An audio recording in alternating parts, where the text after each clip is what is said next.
Chapter 1 Magical in parentheses Prayer. It was the week of the Halloween dance, and a group of boys gathered in one of the history teacher's rooms for a meeting of the Young Republicans Club. One boy was saying a quick prayer before the meeting started, while two others talked about their planned sexual exploits after the dance. "Would you two mind keeping it down?" the first said. "I'm trying to focus here." "Oh, yeah, sorry about that," the paler of the two said. "Oh, hey, Christian, did you find a date to the dance yet?" Christian sighed. "Not yet. All the girls seem to want is sex. But I want someone who cares about me." The second boy, Dallas, laughed. "Don't worry, they don't want to have sex with you either." Christian felt anger well up in his heart, but he held back his tongue. "Cease from anger and abandon all wrath. Do not fret, it only leads to evil," Christian muttered. "What was that?" Before Christian could answer him, one of the club officers, a blond boy with short hair, stood up in front of the room and clapped to get everyone's attention. "All right, are we ready to start this meeting? Everybody here?" he asked. "The president still hasn't arrived yet." Dallas. "Chase is right," the other said. "The prez said he's got a big announcement for us today." "Yo, I am right. Thanks, Zach," Chase said, punching Zach in the shoulder. "Haha, no prob, bro," Zach said, punching Chase back. "All right, we'll give him a few minutes, but if he isn't back before B-lunch, we're going to have to start without him," the officer said. "Yeah, tight, Senator," Jack called. Senator sat down and ruffled Jack's dirty blonde hair, and the three jocks got into a skirmish. Christian returned his attention to God. "Please, God, give me strength to resist the temptation of this Halloween dance," he muttered. A voice tickled the back of his mind in response. "Ask out, Zach," it said. Christian gritted his teeth. He recited Isaiah 13:9-16 in his head to fight off the words of Satan whispering to his heart. The voice went away, and he glanced at Zach on the ground, wrestling Senator, and felt nothing. He sighed. "Hey, Chris!"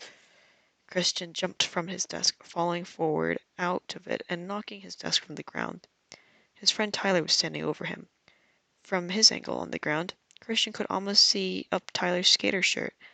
That was a size too big for him, and he averted his eyes. "Yo, you got him good, my man," Zach whistled. Chase gave the boy a high five. "I don't even know who you are, bro, but you're one of us now." "Not that I'm against you joining us, but might I ask why you're here?" Senator asked. "Oh, I'm Christian's friend," Taylor said. "He asked me to sit in with you guys during the meeting." "Oh, yeah, an important meeting to sit on into," Senator said. "Did you happen to see John Smith on your way over? He's our club president." "Oh, he's dead," Tyler said with a grin. "What?" Senator asked. "Bruh, John?" Zach said. "Damn, bro, I didn't think it was much of a puss." Chase said. "What happened to John?" Christian asked after whispering a short prayer. "Oh, he was talking in class," Tyler explained. "Oh, yeah. Yeah. Okay, yeah, that makes sense," the three jocks said. The other members of the club murmured in agreement amongst themselves. Sadly, it was a common occurrence here for people to unexpectedly come up dead. While Christian was sad to find out it was a friend who had performed such a punishable offense, he knew that capital punishment was just. "But hey, we can still hang out, Christian," Tyler said. "My other friends are having a club meeting right now. You should join me." "Well, I guess without John's announcement, we'll just have to be having our daily prayer and pledge our allegiance. So you won't be missing anything, Christian," Senator said. Jack nudged Christian on the shoulder. "Yeah, go hang out with your boyfriend," he joked. "Yeah, maybe he'll ask you to dance," Jack said. "Haha, bet," Jack said. Christian ignored the two jocks laughing beside him and decided to go with his friend. Tyler was flirtatious, but he had good friends.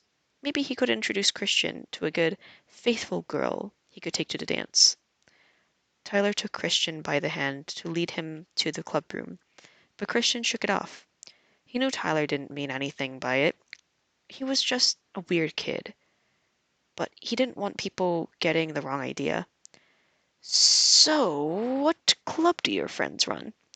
Christian asked. Oh, it's a really cool one, he said. You'll see. They climbed the stairs to the 2600s hallway and entered Mr. Chamberlain's room. The teacher's head perked up for a moment. You brought a friend, Tyler? He asked excitedly. When his eyes landed on the 14-year-old Christian, he frowned. Oh, a teenager, he said, and went back down to grading papers. Christian stepped in hesitantly.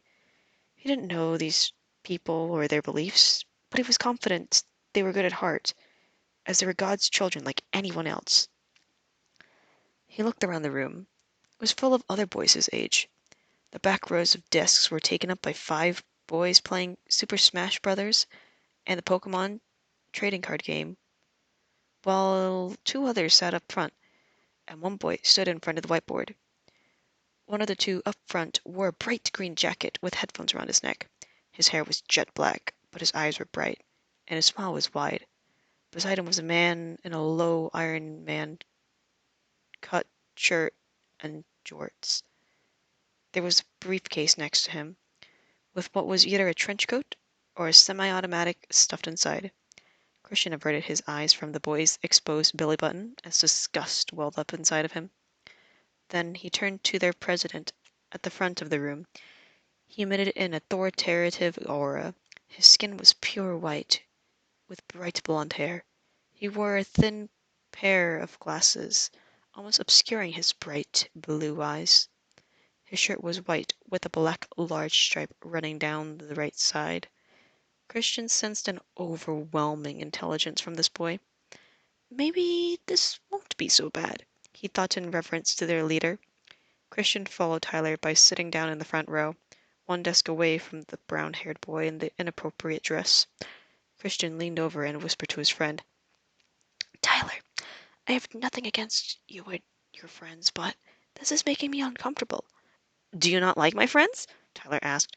No, it's not that I don't like them, Christian said, eyeing the brown-haired boy's stomach. I just don't approve of their lifestyle. Tyler followed Christian's gaze. Oh, nonsense! Jacob just got in Ryan's way and his shirt got slashed off. Slashed? Christian's unease didn't go away. He sat in silence, feeling the gaze of the entire club on him for another few minutes, until another cheerful boy came in, wearing a light blue school uniform in the high school that the high school used to wear. High school used back in the 70s. Matthew, the president said, glad to see you could make it. Now that you're here, we can get started. The president, who Tyler said his name was Nolan, turned on the projector and turned on a laser pointer. The machine whirred, and an image appeared on the whiteboard.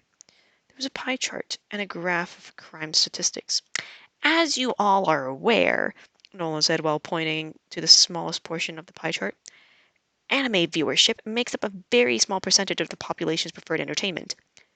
Tyler, Christian whispered, please tell me this club isn't... Huh? What? You mean anime club? Tyler asked. Yeah, it's the anime club. You brought me to an anime club? Christian screamed. Yeah, I thought it'd be fun. They're usually very secretive, but... As Tyler is saying, Nolan interrupted. A chill went up Christian's spine.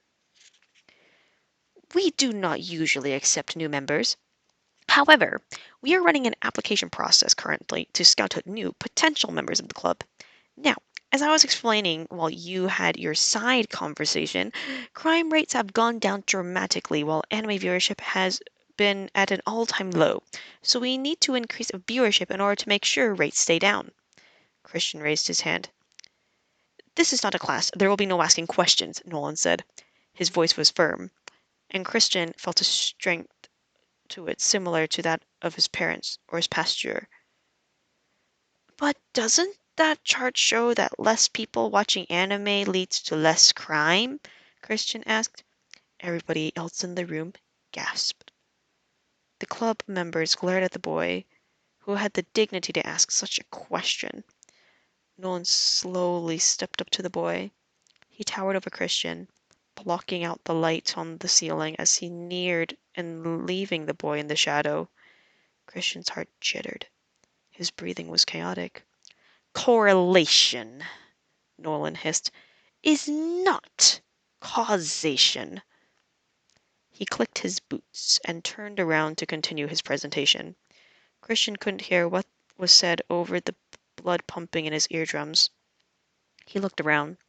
There was an evil aura coming off of all of these boys. This club wasn't safe. His eyes fell onto Tyler. He was happy. His warmth warded off the darkness creeping into Christian's heart for a moment. He heard that voice licking at the back of his mind again. He tried to fight the thoughts from sneaking in. He grabbed the sides of his skull and shook his head, but Satan's voice would not leave him. "I can't let this happen!" he yelled. Christian closed his eyes to the tempting dress of the boys in the club and ran out of the club room into the halls. As soon as his foot hit the outside of the room, he felt an overwhelming pressure. "No," he thought, "I need to calm down." He slowed his pace from a run to a walk as he left. Now wasn't the time to panic. Christian turned around and saw the club members going back to their presentation. Tyler looked sad to see him go, but for now, the pressure was gone. But he knew in his heart that these boys were his enemies.